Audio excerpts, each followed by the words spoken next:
Hello, it's Thursday, November 13th. I'm Tom Stoukas coming to you from Sarnia, Ontario. Hopefully, everybody's having a good night.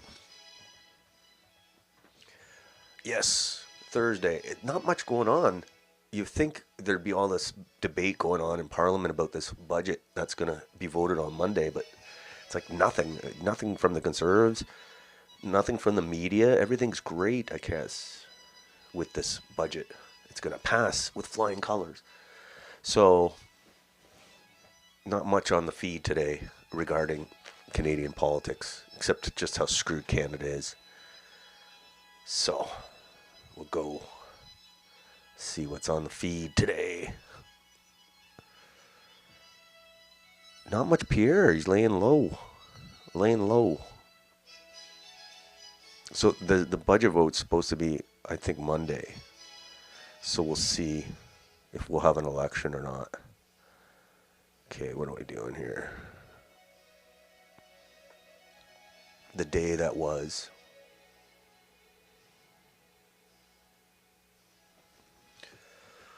The day that was. Like I said, the budget's awesome, apparently.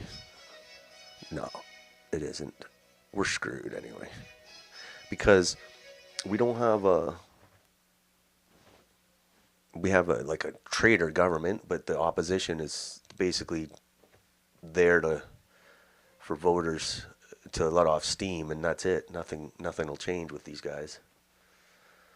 All right.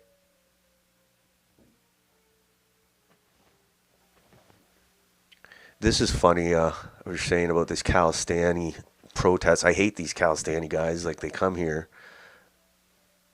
They don't care about Canada.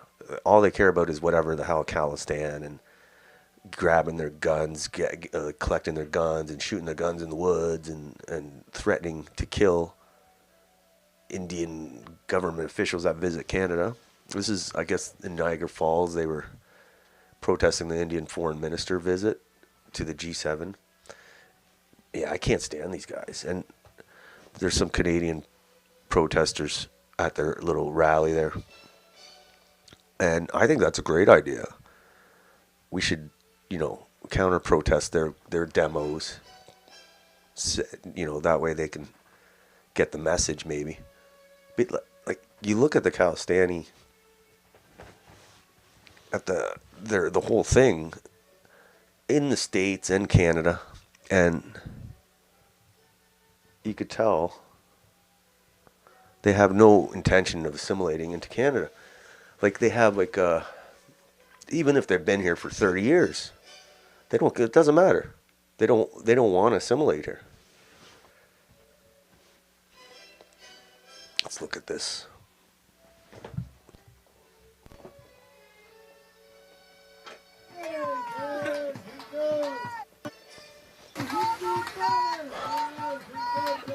I don't know why we put up with these guys. We need like 100 of these guys there.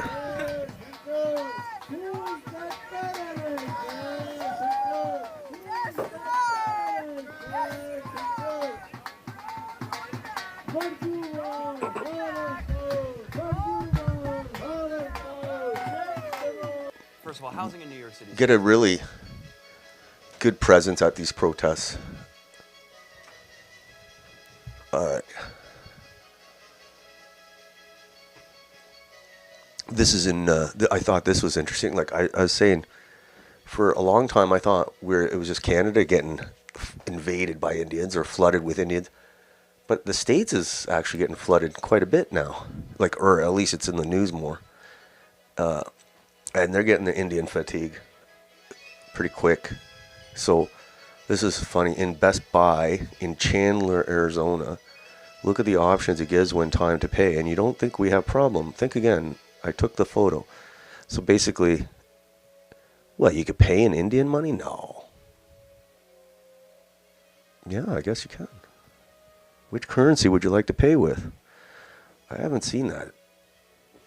Indian rupee or US dollar? No, that can't be real. But maybe it is. If there must be a lot of Indians there if they're paying in Indian money. Let's see what he's saying here. The prompt on the Best Buy pin pad is a dynamic currency conversion prompt and should only appear for cards with Indian rupees as native currency. Okay, so they're saying it's not true. I don't know. Okay. I like this meme. Me wondering why an Indian who moves to Canada is considered Canadian, but I'm on stolen land 400 years later. Yes, they can't explain that one. And we're so eager to give out the passports. Like, you know, Greece has had people in Greece for 20 years and they still don't have passports. And same with like Dubai, they give them work permits. Here we give them passports like it's Halloween candy. All right. Speaking of giving out passports, we're giving out trucker licenses like it's candy too. Every day, whether out in public or online, I'm reminded why they all need to go back. So this is a funny video. I saw this. This guy has no business driving a truck. Look at that.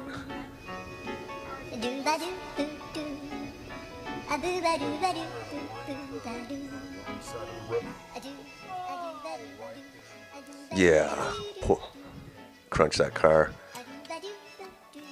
All right. When are they going to get the AI cars or trucks, the AI-driven trucks? Because these guys are going to kill a lot of people. Foreign countries don't need long-range missiles to wipe out Canadians. Our government let them turn our highways into death traps. Yes. And winter's coming. It'll be even worse. All right. Third world Canada. Omar Onay is wanted for committing an indecent act after breaking into Scarborough home. A lot of that going around. A lot of people.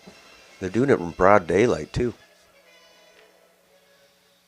We're talking about a different guy in, I don't know, was it Mississauga or something? He broke into like 3 houses during the day and did some perverted shit right in the middle of the day. Next, here's these Calistanis. This is interesting. Arjun, I don't even know his name, Calistani supporter who was recently featured on CBC report about extremism. Here's the same Arjun Bhular discharging a firearm indiscriminately. Okay. So he was on, he was talking about probably right-wing extremism. Meanwhile, he's here firing guns, this guy. So this is what CBC thinks of Canadians. Any group that gets together to protect Canada, they label them terrorists. But these Calistani guys, I don't know what. They're not Canadians. They're terrorists. But they get treated pretty good on CBC.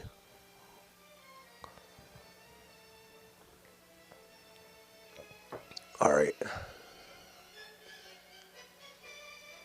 This is interesting. We were talking about this yesterday. Mark Carney wants to get, like, they have H-1B visa in the States, and it's like basically bringing in millions of Indians to replace American workers. And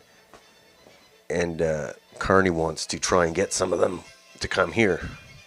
And he makes them sound like they're these PhD physicists or whatever. And they want to spend like over $1 billion to lure them here. I call them traitors. Here's Kurt Glubomov. H-1B visas are a scam. 70% of them went to Indians. Sound familiar? Came to Canada? Instead of hiring local young people and new graduates, companies hired cheap foreign labor, an immigration scam where Indians only hire Indians. Now Canada is planning to bring these deadbeats here thinking they're getting world-class talents. Yeah. Traitors. So basically it's just a way to flood Canada with cheaper labor. It's ridiculous. And the States, they're starting to bitch about it quite a bit. Okay, next, Ukraine. Lots of corruption being reported in Ukraine. I don't know why they're starting to now, because we already knew it was corrupt, but it's starting to get reported. Top Ukrainian ministers submit resignations as the country is rocked by a corruption scandal. And we're sending billions of dollars there for like basically a war that's going to end up in a negotiated settlement eventually. Like, we're just going to dump billions of dollars in.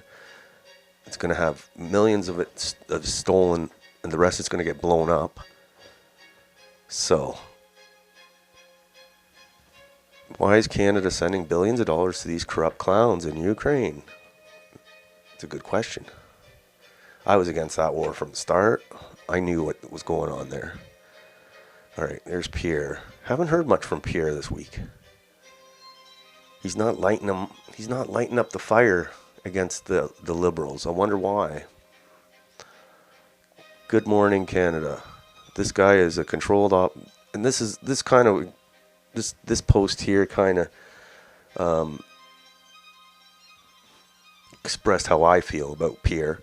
Good morning, Canada. This guy is controlled opposition, uniparty scumbag. He is providing you with the illusion of opposition while Carney implements the agenda. We will get nowhere until more of you realize this. On the bright side, it's never been more obvious. So yeah, I think there is a lot more disgruntlement in the Conservative Party with Pierre's performance. I know the media is biased but you can only blame the media so much. I mean, we're on the internet here. Like, it's just he's not firing people up. He's not firing people up. You can blame CBC. I mean, 10 people watch CBC. Like, nobody watches CBC anyway. Nobody reads the Toronto Star, Globe and Mail. Not his voters, that's for sure. So you can blame them all you want, but at the end of the day, Pierre's not lighting up the fire that he needs to. And maybe there's a reason for that. I don't know. Well, we'll see how this budget vote goes. Obviously, if the budget passes, we're probably not going to have an election for at least a couple years. And then the knives will really be out for Pierre. So it's almost like he needs the budget to fail to survive. I don't know. But he did vote to keep against the Quebec law amendment. So who knows what it's going through that head of his. Maybe I don't know what I'm talking about. I don't know. We were talking about this Vaughan home invasion yesterday. The guy got killed in the home invasion, and they arrested a bunch of people. The one murder suspect, I guess he was out released 4 times since August 24. That's crazy. Look at this guy. Amir William Mohammed Abu Mad, 26 years old. So how the hell in a year you get out of jail 4 times? Like, in the States, you'd be in 20 years, man. It's ridiculous. Or deport them, whatever, something, I don't know. But criminals are pretty smart, and they know the system. And if they know the system's going to keep letting them out, they're probably not going to be worried about committing crimes, because most of these guys, if they're carjacking or breaking in, usually they get away. The cops don't catch a lot of these guys, and the ones that do get caught get released. So yeah, 4 times since August. So basically, this guy who got killed in the home invasion should be alive today. Probably should be alive, because this guy should have been in jail, and he wasn't. He was out on the road, on the streets to kill. So, how many people are going to die that don't have to die for people to realize, maybe certain, these guys should be in the can, not walking the street. I don't know, man. I don't know. You'd think it wouldn't be complicated to figure that one out, but All right, next. This is hilarious. I saw this today, and I kind of understand these places. This is like a hobby farm. And I've been to these places where you have the farmer has like playground, whatever. You bring your family, and there's things to do. And it's out of the city. You get out of the city, you drive to a country farm, and this is a Punjabi style country farm. It's hilarious. And apparently they're selling food on Uber Eats, so people could actually order the food that this farm was making. And I was like, man, they're turning Canada into India. So this is north of Brampton. Livestock running around, giant food cooking cauldron that low to the ground, removing it from a wooden box. What could go wrong? Let's look at this. Oh. This is crazy.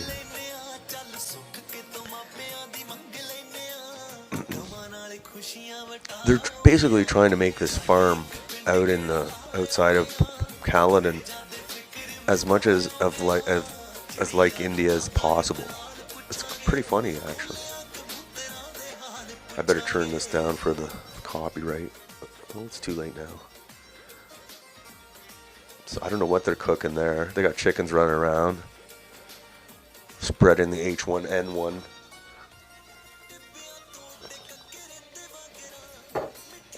Okay, I don't know what this delicacy is, but it's on like some wooden crate, which is like, I know when I get my health inspection done at a restaurant, they basically say wood is the worst thing to use with around food. Like, they don't want any. That's the reason why you see stainless steel in kitchens, is because they don't like wood. Wood attracts bacteria and it's just horrible. You're not supposed to, unless it's like a cutting board, like one of those treated cutting boards. But like just plain plywood like this or whatever, just plain untreated wood, they don't like those in kitchens. But yeah, it's hilarious. But they were selling. It's not like they're just, okay, it's only Indians that go there, no big deal. No, they're actually selling this stuff on Uber Eats.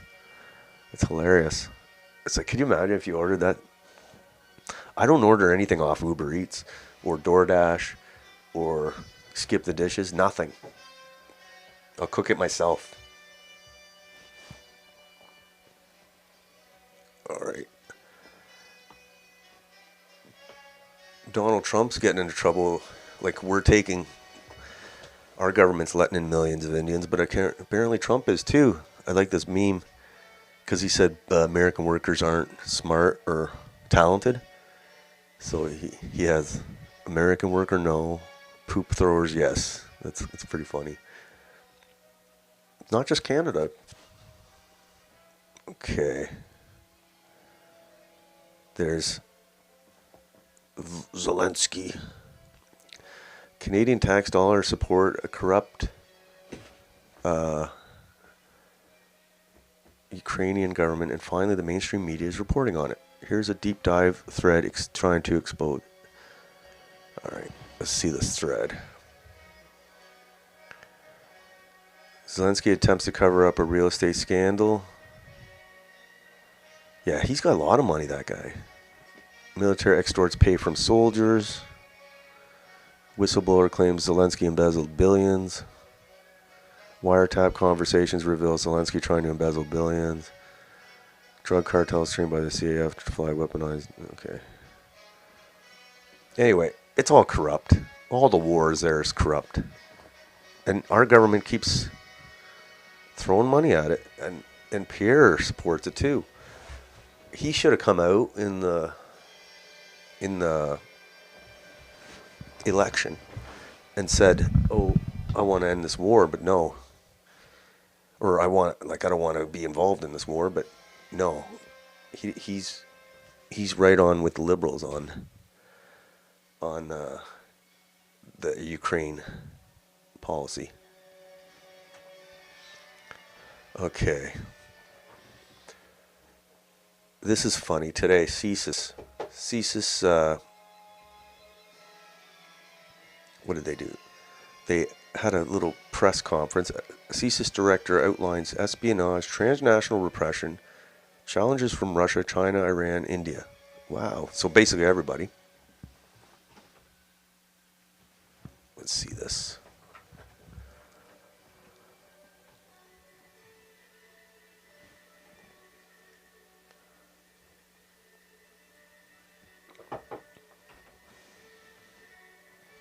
All right, let's read this. I think CSIS is a joke, just like the RCMP. I have no faith in them to protect us. I don't want them. I don't really want protection from CSIS, but so he named 4 countries as he cataloged espionage and transnational repression efforts of Canada's adversaries. Russia has been spying on the government and private sector in the Arctic. Okay. So Russia, China's military and intelligence services are seeking classified and sensitive Canadian government information while working to gain a strategic and economic foothold in the Arctic. Okay. Iranian intelligence services have targeted several individuals they view as enemies, prompting CSIS to disrupt multiple potentially lethal threats against individuals in Canada. And India's government was named among a list of countries engaging in transnational repression in which foreign states target activists, journalists, and cultural, ethnic, and religious groups. So they're probably talking about the Khalistanis.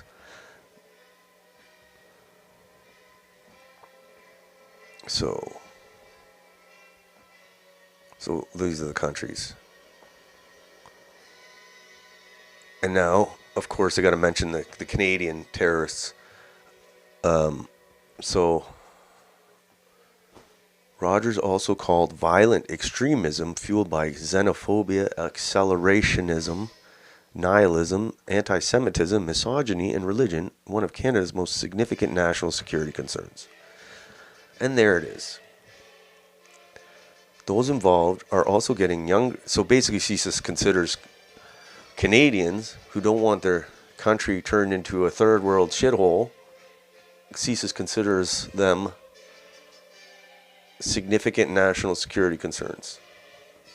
You don't want your country to turn into a third world shithole, and CSIS will consider you a national security concern. That's why I don't like CSIS. Those involved are also getting younger, with nearly 1 out of 10 terrorism investigations now involving at least one subject under the age of 18. 1 of 10, that's not a high number. Driving extremism are eroding social cohesion, increasing polarization, and significant global events. Maybe eroding social cohesion, maybe you shouldn't import 10 million Indians and a bunch of Africans.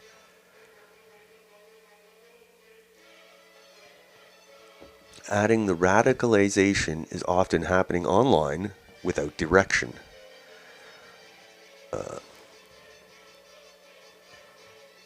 Anyway.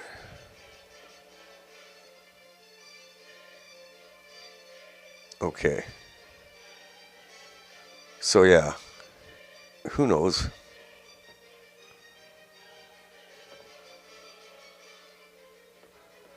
Canada is a country. What's this say? Canada is a country that thrives in its diversity and guarantees the individual rights and freedoms of all within its borders, Rogers said. Yeah, I don't think they do, actually. Only if you're an illegal immigrant or third world migrant who's trying to destroy Canada, then you get treated good. All right.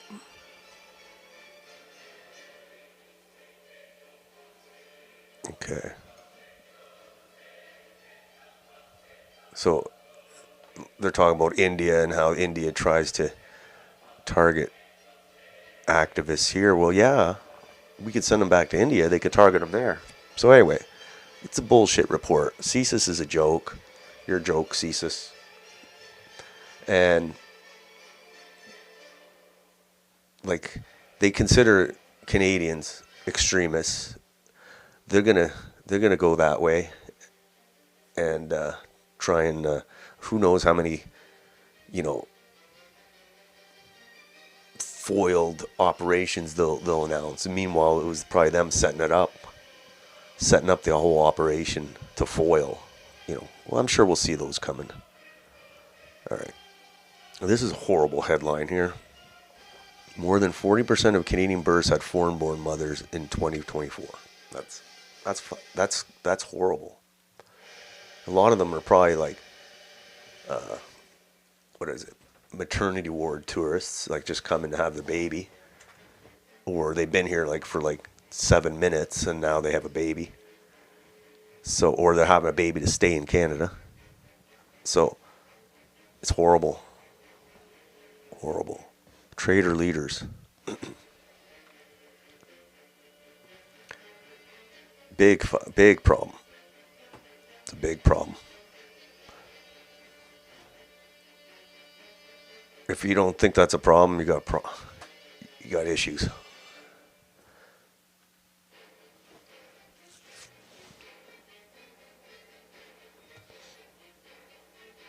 All right. New data is shedding light on the contribution of foreign-born mothers to annual Canadian births, which would have fallen significantly since 2010 without them. So basically, they're saying this is great. This is a great thing. All right. So 40% of babies born to a mother not born in Canada, compared to 22% in 1997. So it's almost doubled, basically. Even 20% is high. So yeah, it's horrible. But this news article makes it sound like it's awesome news.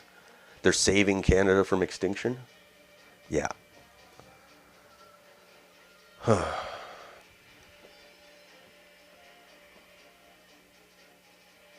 From 2022 to 2024, Canada saw an influx of newcomers, and the number of births to foreign-born mothers increased considerably. According to StatCan, growing 3.4% in 2022, 8.9% in 23, and 11.7% in 24. This is horrible, man. This is all Trudeau's bullshit.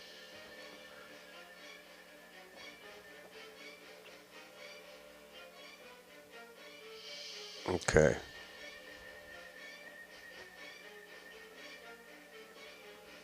There was a subsequent decline in births to Canadian-born mothers in the aftermath of the 2008 global financial crisis, which accelerated further in 2020 at the outset of the COVID-19 pandemic. So, for some reason, the global financial crisis, people didn't want to have babies because of the global financial crisis. Didn't stop all these third world people from having 10 billion babies.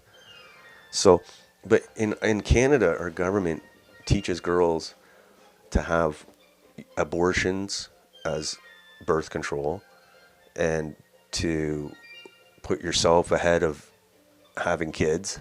Make sure, have fun, enjoy yourself. And they push this agenda nonstop. And then you wonder why women don't want to start families, and even the ones that do, they can't afford it. Can't afford a house.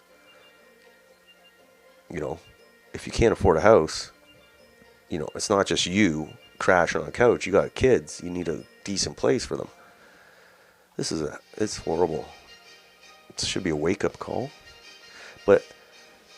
And then they just made all the rules even more easier for, chain migration. And so now they don't even have to come to Canada to have once they get their papers, they can go anywhere in the world and have kids. And they'll be Canadian. It's such a joke. All right, next. Here's a poster the Calistanis are putting out with a target on the Indian Foreign Minister's head at the G7 summit in Niagara Falls. So basically they're saying, okay. Basically it's saying we should kill this guy responsible for kill plots on Canadian soil. So basically they're saying, the Indians are targeting us in Canada. Well, maybe you should leave Canada then. But Bruce makes a good point here. Is what would happen if a Canada First rally had a poster with a Canadian politician and a crosshairs of a gun site? CSIS already wants to come after us. So imagine if someone did a poster like this with whatever, Mark Carney, whatever, or Gary, or somebody, right? It's such a double standard, such hypocrisy. All right, here's this remigration. This is the Calistani demo. I said countering these is a great idea. Look how annoyed they are. Let's watch this video.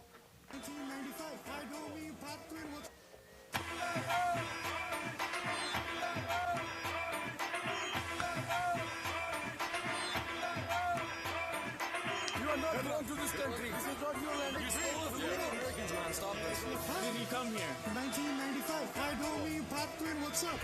This is French. Your movement's French. Keep trying, bro. Leave the Canadian land. Okay.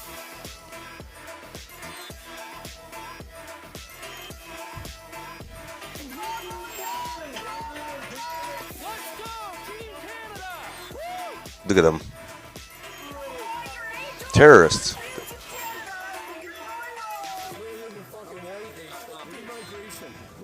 We're a nation of settlers. I have white Canadians. You're not Canadian. Remigration now!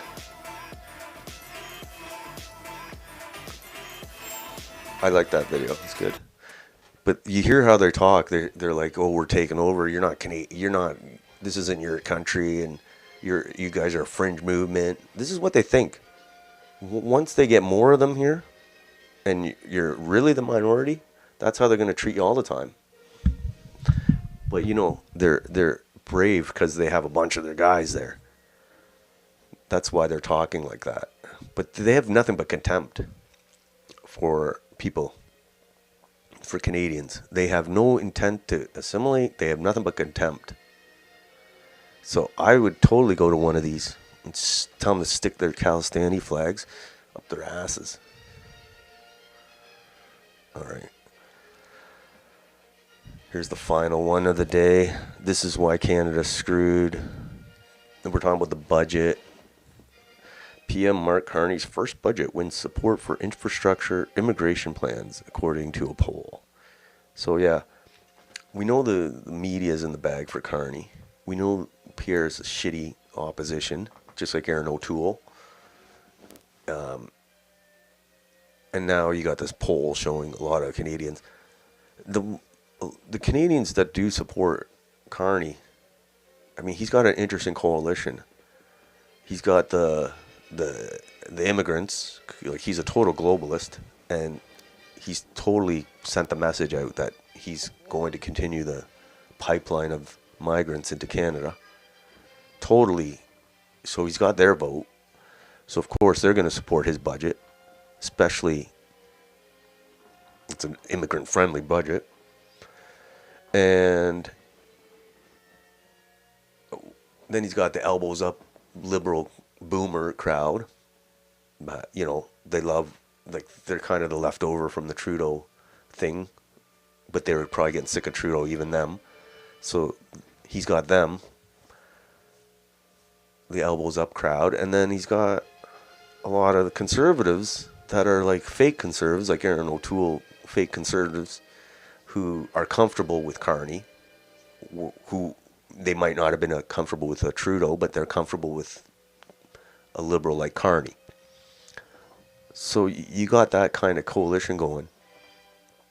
And it wins in Canada because we're godless communist country.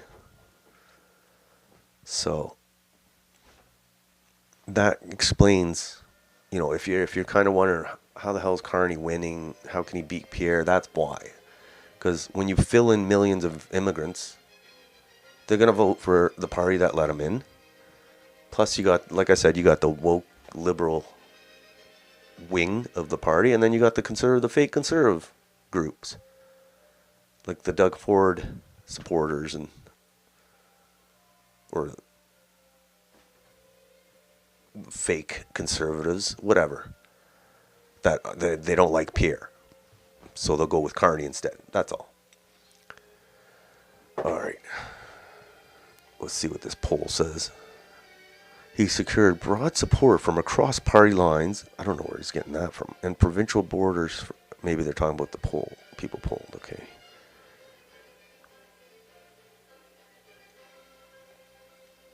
Okay, let's see.